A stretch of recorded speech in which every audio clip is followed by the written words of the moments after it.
Hi viewers, இந்த வீடியோவில் second grade டீச்சருக்கான தகவல். இப்போ செகண்ட் கிரேட் டீச்சர் வந்து பார்த்திங்க அப்படின்னா விரைவில் வந்து நோட்டிஃபிகேஷன் வர வாய்ப்பு இருக்குது. ஸோ இந்த மந்த்து ஜனவரி நோட்டிஃபிகேஷன் வரும் அப்படின்னு சொல்லிட்டு டிஆர்பி ஆனுவல் ரிலீஸ் பண்ணிருக்காங்க. அது மட்டும் இல்லாமல் முன்னாடியே நம்மளுக்கு ஒரு தகவல் வந்து கொடுத்துட்டாங்க. செகண்ட் கிரேட் நோட்டிஃபிகேஷன் கிட்டத்தட்ட வந்து பார்த்திங்க அப்படின்னா 1766 போஸ்டிங் வந்து இருக்குது. ஸோ இதில் வந்து பார்த்திங்க அப்படின்னா நம்ம இதற்கான தகவல் என்ன அப்படின்னா இதோட சிலபஸ் பற்றி இந்த பார்க்க போகிறோம்.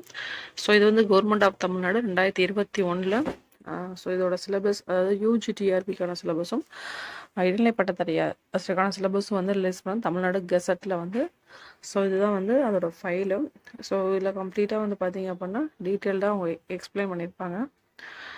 ஸோ இந்த ஸ்க்ரோல் பண்ணி பார்த்தீங்க அப்படின்னா உங்களுக்கான சிலபஸ் வந்து இதில் இருக்கும். அதாவது போட்டித் தேர்வு அமைப்பு அப்படின்ற ஒரு விஷயத்தையும் கொடுத்துருப்பாங்க. இடைநிலை ஆசிரியருக்கான போட்டித் தேர்வு அமைப்பு மொத்த வினாக்கள் 150. இதில் வந்து பார்த்தீங்க அப்படின்னா ஆப்ஜெக்டிவ் டைப்பு ஒவ்வொரு வினாவிற்கு மதிப்பெண் 1 அப்படின்னு சொல்லிட்டு மொத்தம் 150ன்னு சொல்லிட்டு டைம் வந்து 3 மணி நேரம் சொல்லி கொடுத்துருக்காங்க. பாடத்திட்டம் மாநில கல்வியில் ஆராய்ச்சி மற்றும் பயிற்சி நிலையத்தின் வகுப்பு 1 முதல் 10 வரையிலான தமிழ், ஆங்கிலம், கணிதம், அறிவியல், சமூக பாடங்களது பாடத்திட்ட வரைவு 2017 பின்பற்றலாம் அப்படின்னு சொல்லியிருக்காங்க. 2017 பின்பற்றலாம் சொல்லியிருக்காங்க.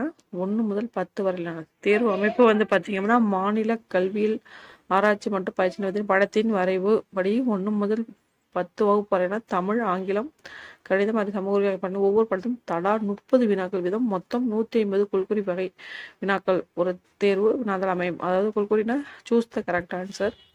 ஸோ ஒரு ஃபில்லப்மான் கிடையாது, நம்மளுக்கு சரியான விடையை தேர்ந்தெடுத்து அப்படின்ற ஒரு இன்ஃபர்மேஷன். ஸோ குறைஞ்சபட்ச மதிப்பெண் வந்து எவ்வளோ வாங்கணும் பொது பிரிவினருக்கு அப்படின்னா 40 விழுக்காடு மதிப்பெண்ணும், மற்ற பிரிவினருக்கு பிசி, பிசிஎம், எம்பிசி, எஸ்சிஎம் மாணவர் கேண்டிடேட் பார்த்தீங்கன்னா 30 விழுக்காடு மதிப்பெண்ணும் கண்டிப்பாக பெற்றிருக்கணும் அப்படின்னு சொல்லி கொடுத்துருக்காங்க. இது வந்து பார்த்தீங்கன்னா இடைநிலை ஆசிரியருக்கான ஒரு கொஷின் பேப்பர் அமைப்பு, எவ்வளோ மார்க்கு ஸ்கோர் பண்ணணும், என்ன சிலபஸ் அப்படின்ற ஒரு இன்ஃபர்மேஷன். இதை ஃபாலோ பண்ணி நம்மளுக்கு பட்டதாரி ஆசிரியர்களுக்கான இன்ஃபர்மேஷன் கொடுத்துருப்பாங்க. அது கீழே வந்து பார்த்தீங்க அப்படின்னா உங்களுக்கு பாடத்திட்டமும் கொடுத்துருப்பாங்க. சரிங்களா? தமிழ்லேருந்து எல்லாம் தமிழ்நாடு பாடத்திட்ட வரைவு 2017 தமிழில் வந்து என்ன அப்படின்னு சொல்லி தமிழ், ஆங்கிலம், கணிதம், அறிவியல், சமூக அறிவியல், ஓகே, அது வந்து 1லேருந்து 10ஆம் வகுப்பு வரை உள்ள அனைத்து பாடத்திட்டமே இதில் வந்து நமக்கு வரும். அதில் வந்து தான் வடிவமைச்ச பாடத்திட்டம் தான் இது வந்து கொடுத்துருக்கிறது. ஸோ இதோட ஃபைல் வந்து பார்த்தீங்க அப்படின்னா உங்களுக்கு கெசட்டில் வந்து நம்மளுக்கு தமிழ்நாடு பள்ளிக்கல்வித்துறையிலோ இருக்கும். நம்ம கீழே வந்து இதுக்கான ஃபைலை வந்து கீழே நம்ம கொடுக்குறோம். ஸோ ஜஸ்ட்டு நீங்கள் கிளிக் பண்ணிங்க அப்படின்னா உங்களுக்கு ஃபைல் வந்து டவுன்லோட் ஆயிரும். சரிங்களா? ஸோ இதை வச்சு நீங்கள் என்ன பண்ணலாம் அப்படின்னா உங்களோட ப்ரிப்ரேஷன் ஸ்டார்ட் பண்ணலாம். தொடக்க நிலை 1 முதல் 5ஆம் வகுப்பு வரை அப்படின்னு சொல்லிட்டு. ஸோ இதான் வந்து பார்த்தீங்கன்னா இடைநிலை பட்டதாரி ஆசிரியருக்கான ஒரு தகவல். 150 வினாக்கள் வந்து சரியான விடை தேர்ந்தெடுத்து கொடுத்துருப்பாங்க. அதில் வந்து பார்த்தீங்க அப்படின்னா தமிழில் 30, ஆங்கிலத்தில் 30, கணிதத்தில் 30, அறிவியல் 30, சமூக அறிவியலில் 30, ஆக மொத்தம் 150 மதிப்பெண்கள் வந்து இருக்கணும். ஸோ எவ்வளோ மார்க்கு அப்படின்னு வாங்குறது வந்து என்ன பண்ணால் அது உங்களோட லெவல் உள்ள வந்து என்ட்ராகிறதுக்காக தான். ஸோ அந்த விழுக்காடு மதிப்பெண்ணை விட நம்ம அதிகமாக வந்து மார்க் கண்டிப்பாக ஸ்கோர் பண்ணால் தான் நம்ம செலெக்ஷன் லிஸ்ட்லேயே வர முடியும். நம்ம மொத்தம் வந்து பார்த்திங்கன்னா 1766 வேக்கண்ட் தான் நம்மளுக்கு இருக்குது. ஸோ அப்படின்ற பட்சத்தில் இதில் எத்தனை பேர் வந்து டெட்டு பாஸ் பண்ண கேண்டிடேட்ஸ் மட்டும் அதில் அப்ளை பண்ணுவாங்க. வேறு எந்த கேண்டிடேட்ஸுமே வந்து உள்ளே அப்பியர் ஆக மாட்டாங்க. அது மட்டும் இல்லாமல் பார்த்தீங்கன்னா பிஎட் முடித்து டெட்டு பேப்பர் 1 படிச்சுட்டு இருக்காங்க.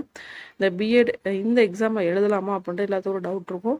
அப்படி இருக்கவங்க என்ன பண்ணுங்க அப்படின்னா நீங்கள் டிஆர்பிக்கு நீங்கள் ஃபோன் பண்ணி ஆசிரியர் நீங்கள் ஃபோன் பண்ணி ஃப்ரீ நம்பரில் கால் பண்ணி கேட்டீங்க அப்படின்னா அவங்க அதை சார்ந்த தகவலுக்கு வந்து கண்டிப்பாக கொடுப்பாங்க. அப்படி அந்த தகவலை நீங்கள் பெற்றுக்கொண்டு உங்களோட ப்ரிப்ரேஷன், அதாவது பிஎட் முடித்து டெட்டு பேப்பர் 1 பாஸ் பண்ண கேண்டிடேட், அதாவது டிப்ளமோ இன் டீச்சர் ட்ரைனிங் படித்தவங்க கிடையாது, பிஎட் முடித்து டெட்டு பாஸ் பண்ணவங்க, இல்லை பிஎட் முடிச்சு இல்லை டீச்சர் ட்ரைனிங் முடித்து பிஎட் முடித்து அதுக்கப்புறம் டெட்டு பேப்பர் 1 நம்ம ட்ரைனிங் வச்சு நீங்கள் என்ன பண்ணிக்கலாம் எக்ஸாம் எழுதலாம். ஆனால் பிஎட் முடித்து டெட்டு பேப்பர் 1 பாஸ் பண்ணவங்க வந்து ஸோ கண்டிப்பாக நீங்கள் என்ன பண்ணணும் அப்படின்னா டிஆர்பிக்கு வந்து நீங்கள் கால் பண்ணி கேட்டிங்கன்னா அதற்குரிய தகவலை வந்து அவங்க கொடுப்பாங்க. சரிங்களா?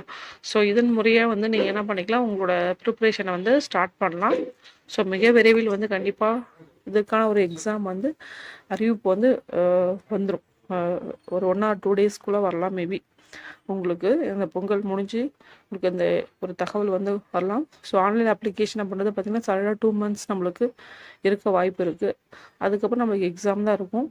அது இல்லாமல் பார்த்தீங்க அப்படின்னா உங்களுக்கு எக்ஸாம் வந்து எப்படி வந்து அதாவது வந்து ஆன்லைனில் வைக்கிறாங்களா இல்லை அப்படின்னா ஆஃப்லைனில் வைக்கிறாங்களா அப்படின்றது. ஏன்னா பட்டதாரி ஆசிரியர்கள் வந்து ஆஃப்லைனில் தான் வச்சுருக்காங்க. ஸோ அதனால் வந்து உங்களுக்கு OMR சீட் எக்ஸாம் தான் கண்டிப்பாக இருக்கும். ஸோ இந்த ஒரு தகவல் இந்த வீடியோ மேக் பண்ணுது கண்டிப்பாக இது பயனுள்ள தகவலாக இருக்குங்க. பயனுள்ள தகவல் நம்ம சேனல் சப்ஸ்கிரைப் பண்ணி வச்சுக்கோம். தொடர்ந்து நம்ம இதுக்கு ஒரு அப்டேஷன் வந்து கொடுத்து விட்ருக்கோம். நன்றி, வணக்கம். தேங்க்ஸ் ஃபார் வாட்சிங்.